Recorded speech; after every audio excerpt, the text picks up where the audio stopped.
Welcome to my channel. Today we will be talking about ATM withdrawal fees with Koho.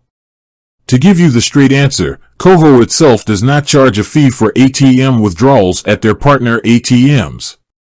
However, this is where it gets important. If you use an ATM outside of Koho's partnered network, the operator of that specific ATM will typically charge you a surcharge.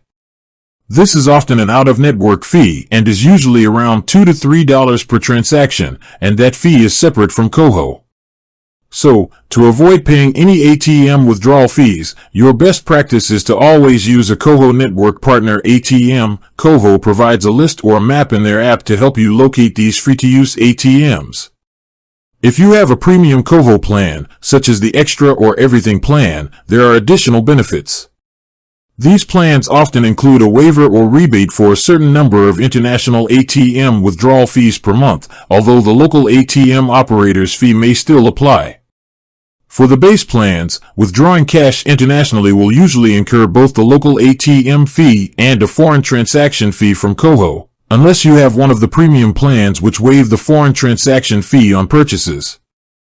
In summary, the key takeaway is that Koho offers fee-free ATM withdrawals, but you must use their in-network ATMs to guarantee no charge. Otherwise, expect to pay a fee to the third-party ATM owner. With that being said, thank you for watching. For more finance videos, kindly check my page. Please like, share, comment, and subscribe to my channel. Thank you.